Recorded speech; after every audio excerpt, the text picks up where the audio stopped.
Bom, a gente vai nesse término da discussão sobre caracteres, a gente vai mudar a forma que a gente trabalhou até aqui. Até aqui a gente fez pequenos programinhas, na verdade, pequenos fragmentos, né?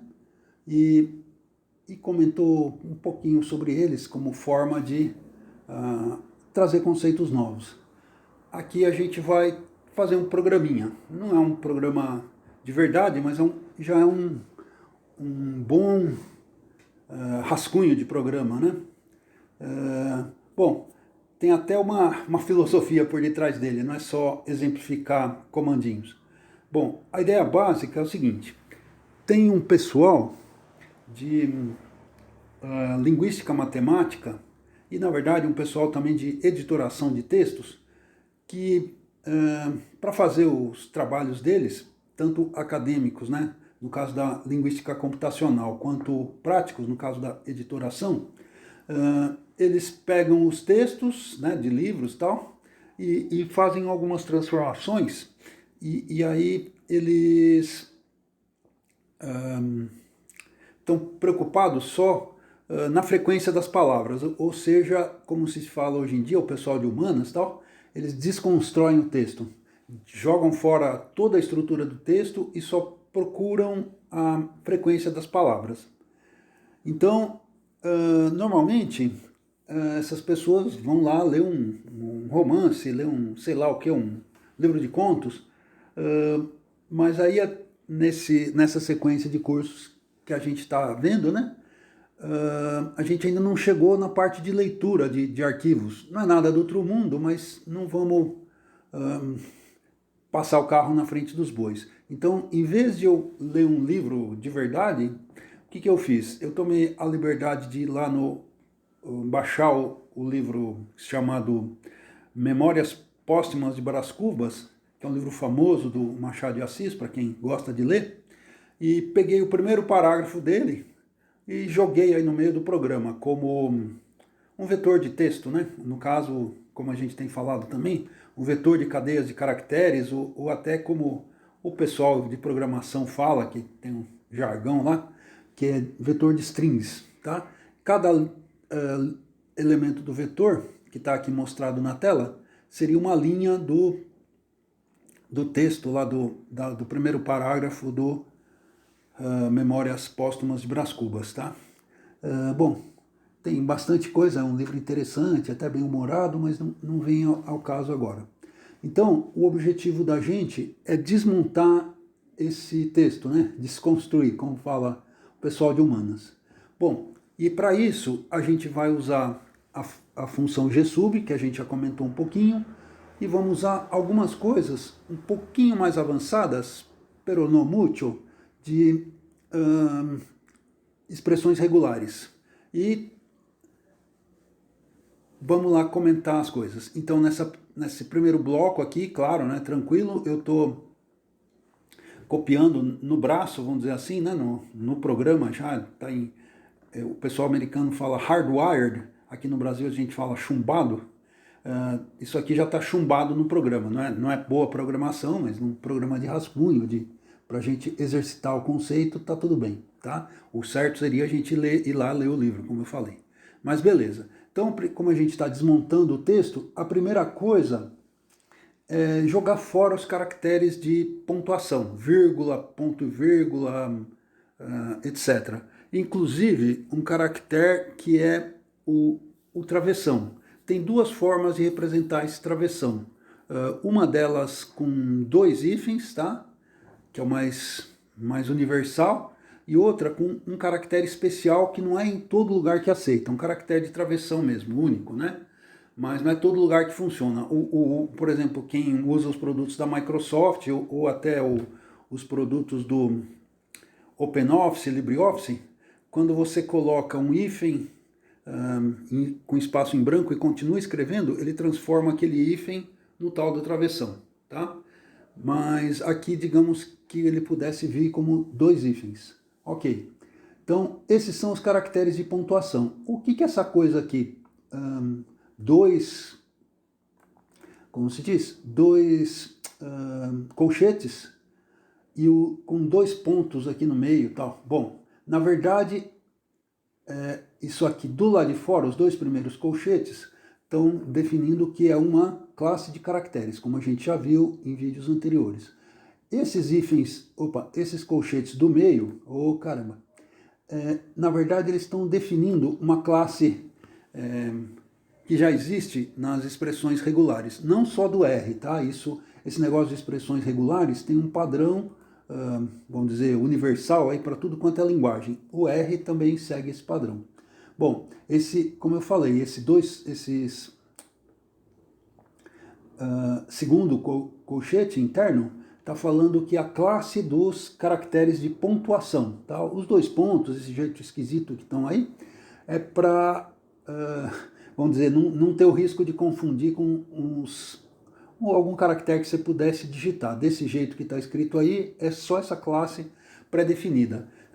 Na verdade, ela não é uma classe tão especial, ela é uma lista aí dos caracteres de pontuação. Só que fica padronizado, em todo lugar tem, eu não preciso ficar escrevendo e tal, né? Bom, beleza. Aqui, esse sinal de mais, como a gente viu, significa uma ou mais ocorrências.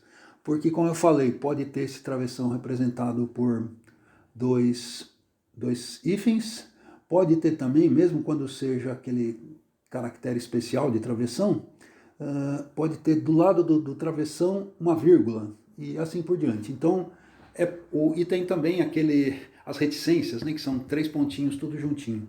Então, esse sinal de mais aí pega esses casos em que os caracteres de pontuação se agregam, tá? Então, o que eu vou fazer? Quando eu encontrar um caractere de pontuação desses, eu vou transformar num espaço em branco. Ó, e repara que eu estou usando a G-sub. Qual que é a diferença do sub para o G-sub? O sub para na primeira ocorrência. Por exemplo, eu estou procurando S, eu acharia esse primeiro S aqui, acabou. Agora o G-sub procuraria esse S, iria até o fim da linha, tá? Bom, então eu estou usando o G-sub. Quando tiver qualquer ocorrência de caracteres numa linha, seja ela individual ou esses conjuntos de caracteres, agregados de caractere, vão ser transformados num espaço em branco. Aí, tem uma outra coisa, tem uma outra classe aqui, que é de novo esse negócio aqui que superpõe gruda dois colchetes. Na verdade, a gente tem que prestar atenção, lembrar que é um colchete só do lado de fora, e ver que esse que está de dentro é só um jeito, vamos dizer, esquisito de eu escrever essa classe para não confundir com uma digitação normal. O que tem aí é uma classe de caracteres de espaço. Bom, além do espaço em branco normal que eu faço pelo teclado, tem também o caractere de tabulação e tem também o caractere de quebra de linha. Tá? E, na verdade, até tem mais alguma coisa, mas deixa para lá.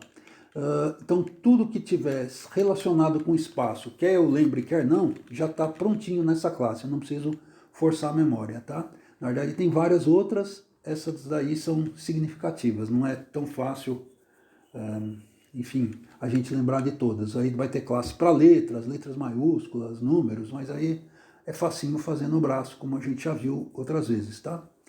Com aquela coisinha de hífen. Bom, beleza. E aí, o que eu estou fazendo? Eu estou fazendo o que o pessoal de Data Science chama de limpar o texto. Ou seja, estou tirando o espaço em branco, estou tirando os sinais de pontuação, estou transformando os espaços em branco no espacinho em branco sozinho que eu aperto com a barrinha de espaços, né? E estou jogando todos eles no espaço em branco. E aí agora a última coisa. Bom, não sei se dá para ver, espero que fique claro de ver, mas aqui, por exemplo, no texto original, tem uns rios aí, um monte de espaço em branco que eu não sei por que estão aí, não tem problema, não vem ao caso tal, mas eu não quero, isso vai me atrapalhar no processamento do texto. Então o que eu vou fazer? Eu vou pegar esses monte de espaços em branco, tanto esses que já existiam, como alguns que eu vou introduzir, por exemplo, essa vírgula aqui vai virar um espaço em branco. Já tem 2 espaços em branco aqui no mesmo lugar. Então vai ficar 3 espaços em branco. Então aqui é onde está a novidade. Eu falei que tinha o mais, que é uma ou mais vezes de um conjunto, o asterisco, que é 0 ou mais vezes de um conjunto, de uma classe, e aqui, na verdade, é uma variação deles. Eu consigo definir isso melhor, consigo definir, sei lá, entre 2 e 3 vezes, etc. Mas aqui eu estou dizendo pelo menos 2 e aqui eu estou deixando em aberto, então pode ser infinitas. Então estou falando assim, aqui tem um espaço, aqui dentro tem um espaço em branco normal, tá? Não é tabulação, não é nada. Então eu estou falando para ele, como eu gerei um montão de espaços em branco nas 2 primeiras linhas, eu estou transformando esse montão de 2 ou mais em um único, tá? Então, tiver 3 espaços em branco, que nem nessa linha aqui que eu comentei, ele vai jogar fora os outros 2 e vai ficar um só, beleza? Ok, agora aqui eu estou criando um vetor de inteiros. Quantos elementos tem nesse vetor? Não tem nada. O que esse vetor vai ter? Como eu falei, eu estou interessado só na frequência das palavras. Então esse vetor, chamado frac, vai ter justamente a frequência das palavras. Esse cara aqui, line count, né, vai conter a numeração da linha que eu tô lidando naquele momento. Inclusive, esse cara só tem papel de depuração, de gerar um aviso com mais significado para ficar mais fácil eu trabalhar. Tá? Não precisa se preocupar muito com ele, no contexto vai ficar claro. Bom, agora eu tenho um for que vai andar nesse conjunto de caracteres já, vamos dizer, como que eles falam? Desarticulado, não, sei lá, destruído, não. Putz, agora não lembro. O pessoal de humanas tem uma gíria diferente, quase tão diferente que nem o pessoal de exatas, mas, ou de computação. Mas isso é outra história. Desconstruído, pronto. Tá. Então, aqui eu vou andar no texto desconstruído, não é esse aqui, tá? Que está sendo mostrado, o TXT. É esse que eu já arranquei fora os espaços em branco adicionais, arranquei fora a tabulação e só ficou um texto sem muito sentido, mas com as palavrinhas lá, uma com um espacinho em branco do lado da outra. Beleza? Então é esse cara que eu estou trabalhando, no punct, texto sem pontuação. Bom, aí eu, como eu falei, entrei aqui dentro, já estou na primeira linha, vou incrementar. Começou com 0, agora foi para 1 na primeira rodada. Aí eu vou fazer 2 coisas com essa linha que eu estou processando, né? Eu vou, em primeiro lugar, deixar tudo em minúscula. Bom, por que em minúscula? Olha só, aqui tem um Q com inicial maiúscula, mas o Q normal tem em minúscula. Então, desse jeito, os dois vão ficar a mesma coisa, os dois vão ficar minúsculos. Aí eu vou contabilizar dessa forma, tá? Os dois em minúsculo. E outra coisa é que, bom, eu trabalhei há milhões de anos atrás nos computadores antigões e lá só tinha maiúscula. Bom, hoje em dia a gente vê quando a pessoa quer ser irritante ou quer gritar, vamos dizer, ela usa maiúsculas na internet, né? E aí você vê que as letras ficam mais difíceis de ler, fica difícil de entender. É que as maiúsculas são mais parecidas uma com a outra. As minúsculas têm mais espaço para vírgulas não, de curvas e não sei o quê. Normalmente um texto fica mais fácil de ler quando está em minúsculas. Então é assim que eu vou fazer. Então a primeira parte, to lower, eu estou levando a linha todinha para minúsculas. Essa segunda parte, que é trim, WS, trim quer dizer cortar, WS quer dizer white space. Eu vou querer cortar os espaços em branco à esquerda e à direita da linha, tá? Bom, porque vai ter livro que por razão de formatação empurram a linha aqui para frente com um monte de espaço em branco. E eventualmente tem texto ainda que não foi bem processado, não sei o que vai ter espaços em branco à direita aqui. No final da linha ainda tem espaço em branco. Isso aí vai confundir uma parte do programa que eu já vou mostrar. Então, e é lixo, né? É mais uma questão da limpeza. Eu estou limpando o texto agora linha por linha. Então, primeiro eu estou minusculando, né, aqui no to lower, e depois estou arrancando fora o espaço em branco. Eu podia fazer isso em 2 partes. Normalmente eu gosto de fazer tudo separadinho, o texto fica mais fácil de ler, mas aqui é tranquilo.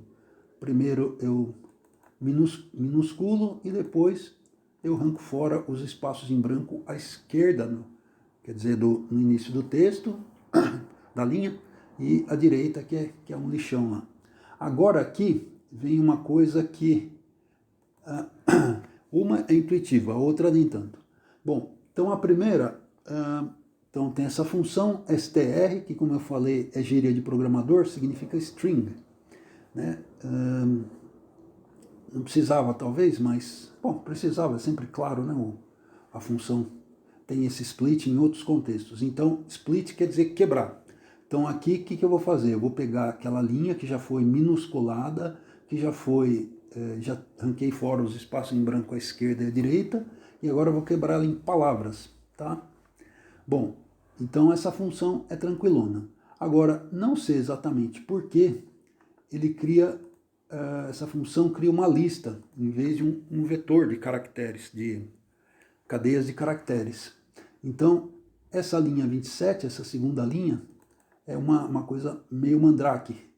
É uma coisa bom, eu fiz um cursinho, o meu colegial foi muito fraco, eu tive para entrar na faculdade, eu tive que fazer um curso pré-vestibular. Aí era muita informação, às vezes não dava tempo para o professor explicar tudo, ele fazia, faz assim.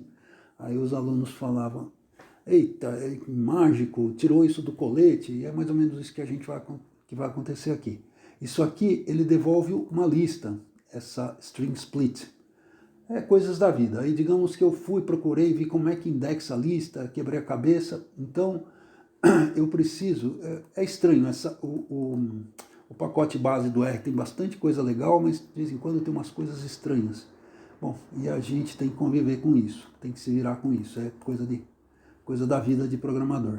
Então o que eu fiz aqui, ele era uma lista, é um tipo lista, né, que a gente ainda não viu, é o próximo item, inclusive, dessa conversa toda, e eu transformo essa W com essa operação aqui, ó, que eu estou, na verdade, indexando a lista. A lista eu preciso de dois colchetes. E estou transformando ela, pegando só uma parte dela, que é um vetor. E aqui está no vetor, a gente sabe se virar. Vetor a gente já conhece um pouquinho. Agora aqui, o que eu vou fazer? Eu peguei essa lista de palavras que tinha na lista, na linha, essa lista de palavras que tinha na linha e joguei nesse vetor words, palavras. E agora eu vou fazer um loop andando em cima desse conjunto de palavras, tá? Nessa sequência de palavras. Então, para cada palavra em palavra, né, que está escrito aqui, for word in words, o que eu vou fazer? Primeira coisa, aqui está um negócio que a gente podia, usando um ditado popular, chama gato escaldado tem medo de água fria. Significa o seguinte, lembra que eu falei que eu precisava cortar, jogar fora, trim quer dizer cortar, os espaços em branco à esquerda, né, quer dizer no começo da linha, e à direita, quer dizer no final da linha, pelo seguinte, essa função aqui, ela se atrapalha quando tem espaço em branco sem palavra ali por perto. Então, se a linha começar com um espaço em branco, ela vai acreditar que no começo da linha, num lugar que não existe, tinha uma palavra. E aí vai fazer uma besteira, vai criar uma palavra nula, né? Sem uma string nula, uma string vazia. Então isso aqui eu descobri, apanhei um pouco para descobrir e tal. Então isso aqui é uma proteção do texto. Ele está falando assim, se essa função aqui fez essa string split, fez uma coisa esquisita, me mandou uma cadeia de caracteres, uma palavra que é uma cadeia de caracteres vazia, né? Primeira coisa, imprime em que linha que é, por isso que eu precisava do contador de linhas, e imprime a linha que deu esse problema, tá? Para eu depois olhar. E naturalmente, como deu esse problema todo, eu vou jogar fora essa palavra e vou para a próxima, ok? Então é isso aqui. A rigor não precisaria, mas manda... outro ditado popular é: cautela e caldo de galinha não fazem mal a ninguém. Então, quando a gente vai fazendo os programas, uma coisa importante é o programa saber um pouquinho cuidar de si mesmo, ele não cair em qualquer erro, né? Ele tem um pouquinho de, vamos dizer, de malícia, assim. Quando aparece um erro, ele tem que saber lidar com ele. Então eu deixei isso aqui, se aparecer alguma coisa estranha que eu não conheço com tanta intimidade essa função, essa parte do programa me ajuda, tá? É programação paranoica, chama, tá? Bom, agora aqui é a verdadeira mágica, é uma coisa muito bacana do R. Esse pacote base tem muita coisa. O pessoal de estatística tem um lema que o pessoal chama por aí de navalha de Ockham, que também pode ser assim: não se mata pulga com tiro de canhão. Quer dizer, tem muitos pacotes mais avançados. O R é uma fábrica de pacotes, todo dia tem um pacote novo, um pacote bacana, e a gente vive se achando que tem que usar sempre o mais novo. Mas no pacote base, que é o pacote mais básico, tem bastante coisa. Uma delas é um negócio muito legal que chama memória associativa. Memória associativa quer dizer o seguinte: eu vou criar um vetor de frequências que o índice deles, em vez de ser um número, vai ser uma palavra. Ou seja, eu vou usar a própria palavra para contar a frequência dela. Beleza? Então eu venho aqui e coloco nessa variável temp, de temporário, tá? Essa é uma palavra bastante usada em programação, temp. A gente precisa, muitas vezes, de variáveis temporárias. Então eu pego aqui e falo, olha, qual que a frequência dessa palavra, né? Consultei nessa tabela. Agora imagina, eu estou começando esse processamento. Esse vetor frec é vazio, não tem nada lá dentro. Ele começa aqui, ó, tá vendo? Com integer de 0, beleza? Bom, aí ele vai falar, pô, não tem nada. Não tem nada para o R, significa NA ou not available. Então eu pergunto para ele, o temp é not available? Se ele falar então significa que essa palavra nunca foi encontrada antes. Então é a primeira ocorrência dela. Então eu troco o NA aqui, que isso aqui gerou, pelo número 1, que é a primeira ocorrência. Agora, se tivesse um número lá dentro, ok? Que é um vetor de frequências, né? O que ele vai fazer? Achou outra ocorrência da palavra. Portanto, é só o caso de incrementar. Como a frequência anterior já está aqui, beleza, está resolvido. Tá? Basicamente é isso, esse loop. Então o que ele vai fazer? Ele vai primeiro rodar para cada uma das linhas do texto, linhas já processadas, já limpas, tudo bonitinha para só fazer essas estatísticas. Aí ele vai quebrar essa linha, como a gente viu. Antes ele dá uma massageada na linha, uma limpada na linha, como a gente viu nessa linha. Quebra a linha. Aí tem essa magia aí, tirei do bolso do colete, transformar a lista num vetor. Aí eu vou andar nesse vetor de palavras, tá? Aí para cada palavra eu vou calcular a frequência dela. Se ela nunca foi encontrada, eu coloco frequência 1. Foi a primeira vez que foi encontrada. Se ela já foi encontrada, eu incremento a frequência. Beleza? Então rodou. Aí agora ele vai ordenar. Por que vai ordenar? Bom, para o pessoal como eu falei, linguística computacional, isso aí é importante porque eles vão fazer lá as contas deles, como eu falei, eu já não lembro mais, que eu vi isso aí há milhões de anos atrás. Mas, bom, enfim. E agora, o pessoal de editoração vai acontecer o seguinte, as palavras por exemplo, né, não só isso, mas as palavras digitadas errado vão ter frequência baixa. Então, para eles corrigirem o texto, eles vão nessas palavras com frequência baixa. Provavelmente vai ter erro de digitação lá. Então, é importante organizar. E como eu falei, aqui está ordenação inversa, quer dizer, decrescente, né? Primeiro as palavras mais comuns e depois as palavras mais raras, ok? Isso aí já é uma coisa do pessoal na verdade qualquer ordenação interessaria, mas isso interessa muito para o pessoal de linguística computacional. E por último, tem uma coisa que é bacana no R. À medida que a gente vai trabalhando em R, esse negócio desses loops aqui, é uma coisa que o programador R olha e fala, nossa, não pode ter loop, não sei o que, tem até um preconceito. Aí quem vem de outras linguagens acaba usando, tal, né? Como é o meu caso, inclusive.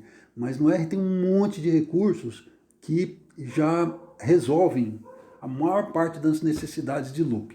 Então aqui, por exemplo, eu estou querendo imprimir só o que está escrito aqui é o seguinte, ó, print, né, imprima o vetor de frequência, mas só imprima quando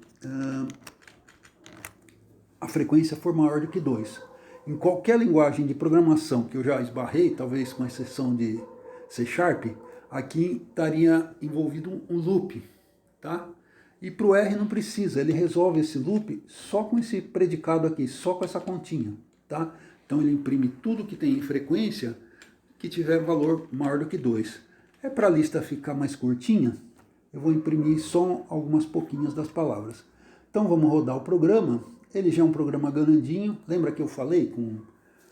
Bom, o R tem o RStudio, pelo menos, ele tem um limite. Quando o programa está muito grande, em uma hora, eu tendo deixado o eco ligado, uma hora vai encher aquela tela de eco e vai ultrapassar o limite de ecos do RStudio ou do R, aí ele aborta. Então, para um programa grandinho, e esse aqui já é quase grandinho, né? Na verdade ele é um esqueleto de programa grande, não é legal deixar o eco ligado. Então, por exemplo, por isso é que aqui eu dei um cat para imprimir na tela, e aqui eu estou dando um print, tá? Então, aqui esse programa já é um programinha de gente grande, ou gente grandinha, pelo menos, então não vai contar com eco. Como eu não vou contar com eco, eu não vou usar aquele negócio que é o atalho, que é para rodar o programa com eco, que é Ctrl Shift Enter. Em vez disso, eu vou rodar Ctrl Shift S, ok? Que é, a gente pode olhar aqui para relembrar, Ctrl Shift S é só para rodar o programa sem eco. Ctrl Shift Enter para rodar o programa com eco. Então, como eu falei, ele é grandinho, não justifica eu rodar ele com eco. Então vamos rodar ele. Tá aqui o cursor. Eu vou bater Ctrl Shift S. Beleza. Aí ele já fez toda a mágica dele, tá? Até valeria a pena talvez conversar um pouquinho mais sobre ele, mas já ficou meio grande a conversa. Mas acho que a gente discutiu bastante o programa e deu para ter alguma ideia. Bom, só para falar rapidamente, o que o pessoal fala de linguística, não sei o quê, é que as palavras mais importantes nem têm tanto sentido. Eles chamam de palavras gramaticais, de, que, coisas assim. Não tem nenhum, sei lá, nome de pessoa aqui, etc. Né? E só para, enfim, mostrar um pouquinho, vou mostrar só duas coisas. Né? Primeira, como ficou o vetor depois o texto depois da gente limpar ele, vamos dizer assim, tá? Aqui está o texto sem as vírgulas, sem nada, tá? Aí, como eu falei, quando ele entra no loop, é onde ele minuscula. Na verdade, eu poderia ter minusculado do lado de fora, mas também não tem importância. Lembra, porque o R, tudo no R é um vetor. Como isso aqui é um vetor de caracteres, eu antes de entrar no loop já poderia ter minusculado todo esse t-punct. E por último, só para uma última coisa, assim, isso é interessante, FLEC. Bom, então tá aqui todas as coisas, né? Aquelas palavras que eu falei que são mais repetitivas. E aqui tem um detalhe que eu falei também, que onde estão as palavras digitadas erradas. Isso aqui deveria ser melancolia. Por alguma razão, pode ser até eu mesmo que introduzi o erro, isso está digitado errado. Então, se eu estou fazendo o processo de editoração, quer dizer, cuidando do livro para poder publicar, eu venho aqui no final dessa lista e procuro as palavras menos frequentes. É possível que aí estejam as digitadas erradas. Ok? Bom, esse assunto é tão interessante que eu vou numa outra experiência chamada, numa outra lista de vídeos que a gente está fazendo, que chama R-Ideas, eu vou tentar pegar um texto que está em português arcaico, do José de Alencar, e vou tentar usar esses recursos aí para fazer esse processo de edição. Bom, quem tiver interesse, depois eu vou colocar na descrição do texto. Também vou colocar deste vídeo. Na descrição do vídeo vai estar também um texto um pouquinho mais longo que explica, além de várias coisas de expressões regulares, ele vai explicar essas classes especiais aqui. Tem várias delas, tá? Então é uma referência a mais para a gente se estudando. Bom, é isso por enquanto. Muito obrigado até aqui. Até breve.